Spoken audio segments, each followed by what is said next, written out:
Part 5. The Union. CHAPTERI. The Executive. The President and Vice President. 52. The President of India. There shall be a President of India. 53. Executive power of the Union. 1. The executive power of the Union shall be vested in the President and shall be exercised by him either directly or through officers subordinate to him in accordance with this Constitution. 2. Without prejudice to the generality of the foregoing provision, the supreme command of the defense forces of the Union shall be vested in the President and the exercise thereof shall be regulated by law. 3. Nothing in this article shall be deemed to transfer to the President any functions conferred by any existing law on the government of any state or other authority, or b. prevent Parliament from conferring by law functions on authorities other than the President. 54. Election of President. The President shall be elected by the members of an electoral college consisting of a. the elected members of both Houses of Parliament, and b. the elected members of the legislative assemblies of the states. 1. Explanation. In this article and in Article 55, state includes the National Capital Territory of Delhi and the Union Territory of Pondicherry. 55. Manner of election of President. 1. As far as practicable, there shall be uniformity in the scale of representation of the different states at the election of the President. 2. For the purpose of securing such uniformity among the states inter se as well as parity between the states as a whole and the Union, the number of votes which each elected member of Parliament and of the Legislative Assembly of each state is entitled to cast at such election shall be determined in the following manner. Every elected member of the Legislative Assembly of a state shall have as many votes as there are multiples of 1,000 in the quotient obtained by dividing the population of the state by the total number of the elected members of the Assembly. b. If, after taking the said multiples of 1,000, the remainder is not less than 500, then the vote of each member referred to in sub-clause a. shall be further increased by 1. c. Each elected member of either House of Parliament shall have such number of votes as may be obtained by dividing the total number of votes assigned to the members of the legislative assemblies of the states under sub-clauses a. and b. by the total number of the elected members of both Houses of Parliament, fractions exceeding 1/2 being counted as one and other fractions being disregarded. 3. The election of the President shall be held in accordance with the system of proportional representation by means of the single transferable vote, and the voting at such election shall be by secret ballot. 1. Explanation. In this article, the expression population means the population as ascertained at the last preceding census of which the relevant figures have been published, provided that the reference in this explanation to the last preceding census of which the relevant figures have been published shall, until the relevant figures for the first census taken after the year 2026, have been published, be construed as a reference to the 1971 census. 56. Term of office of President. 1. The President shall hold office for a term of 5 years from the date on which he enters upon his office, provided that a. the President may, by writing under his hand addressed to the Vice President, resign his office.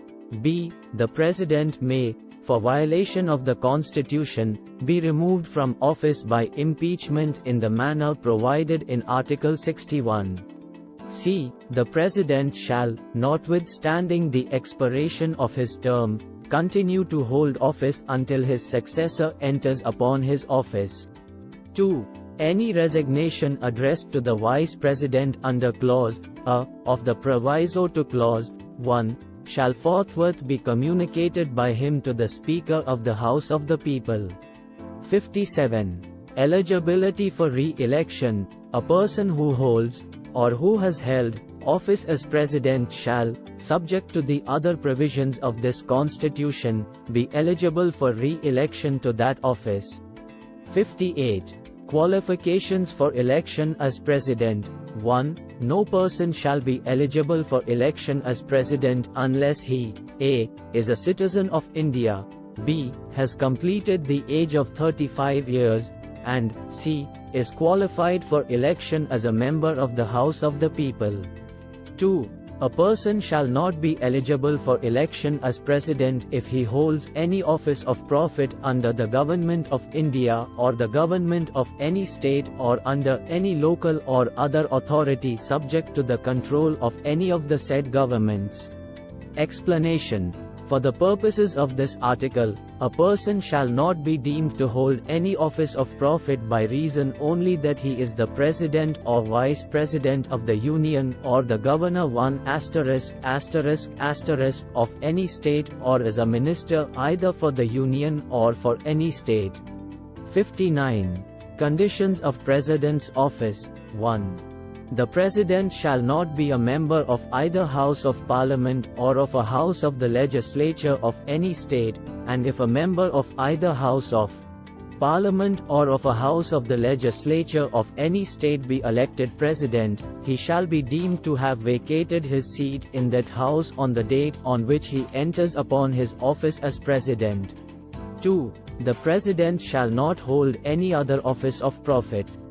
3. The President shall be entitled without payment of rent to the use of his official residences and shall be also entitled to such emoluments, allowances and privileges as may be determined by Parliament by law and until provision in that behalf is so made, such emoluments, allowances and privileges as are specified in the second schedule. 4.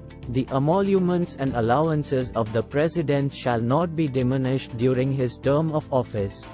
60.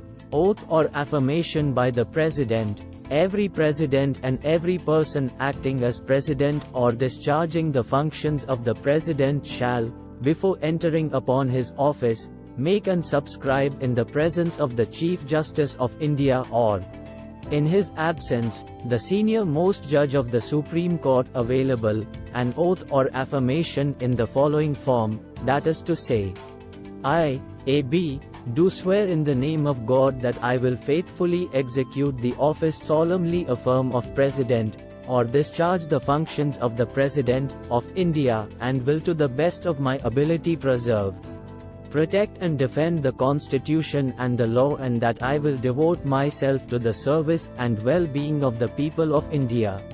61. Procedure for impeachment of the President. 1. When a President is to be impeached for violation of the Constitution, the charge shall be preferred by either House of Parliament. 2. No such charge shall be preferred unless, a. the proposal to prefer such charge is contained in a resolution which has been moved after at least 14 days' notice in writing signed by not less than 1/4 of the total number of members of the House has been given of their intention to move the resolution, and b. such resolution has been passed by a majority of not less than 2/3 of the total membership of the House. 3.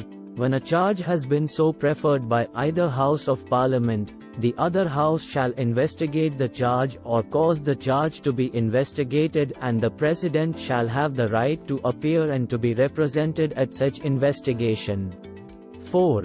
If as a result of the investigation a resolution is passed by a majority of not less than 2/3 of the total membership of the House by which the charge was investigated or caused to be investigated, declaring that the charge preferred against the President has been sustained, such resolution shall have the effect of removing the President from his office as from the date on which the resolution is so passed.